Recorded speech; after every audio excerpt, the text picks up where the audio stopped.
All right, today we're jumping into a really powerful idea called life environmentalism. It's basically a guide to finding your balance, a little bit of inner peace in what feels like a crazier and crazier world. So, let me just ask you something right off the bat. Do you ever just feel totally drained? I don't just mean tired, from a long day at work. I mean physically exhausted and deep down, just spiritually empty. Well, if that sounds familiar, you are definitely not alone. And what we're looking at today suggests this isn't just you being tired.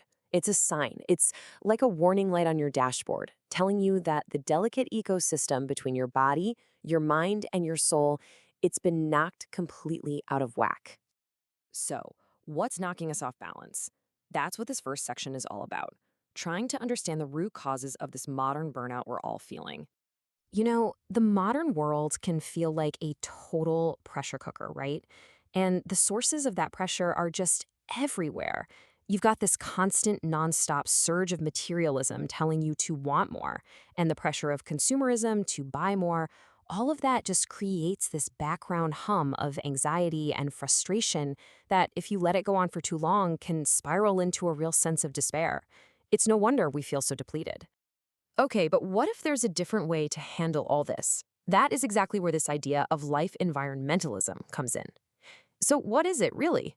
Let's dig into this totally new perspective. Okay, the metaphor here is actually brilliant. We all get environmentalism, right? Taking care of the planet.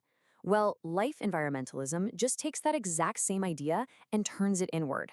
It's the practice of actively caring for your own internal world, your mind, your body, your soul, with the same kind of attention and respect we'd give to the outside world. And here's the most important part to get. This is not about trying to change what happens to you. I mean, that's impossible, right? The real goal is to change the lens you see it all through.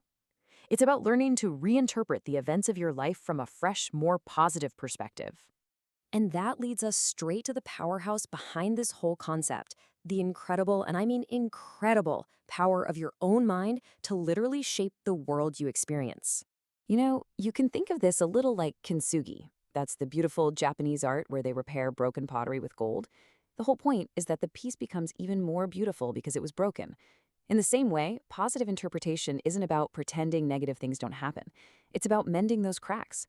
So, for example, instead of seeing a mistake as a failure, you consciously reinterpret it as a lesson.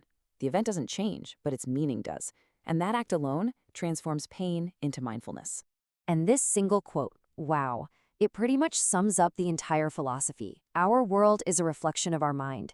Our destiny changes as our heart transforms. It's this powerful idea that what we see on the outside is just a mirror of what's going on inside. And that's actually amazing news, because it means if you can change your heart, you can literally change your destiny. Okay, so the theory sounds great, but how does it work in the real world? How does this change actually happen? Let's walk through the practical steps on this journey of self-elevation. You can see it here as 4 steps, but really it's like a domino effect. It all starts in your head. You start adopting new, more positive ideas. Pretty soon, those new thoughts start to influence your actions. You just naturally start behaving differently. Then, when you keep doing those things, they become new habits. And those habits literally start to reshape your character. And what's the final domino? Your new character forges a completely new reality for you, all from one little shift in your thinking. So, after all that work, where does this path lead? What's the whole point? What's the ultimate goal of all this? Well, it's a state of genuine, lasting serenity. And the payoff for doing this inner work is huge. When you really start to cultivate this kind of mindfulness, you learn how to face anything life throws at you, not with fear, but with calm. And that leads to true inner peace, which leads to this feeling of deep contentment.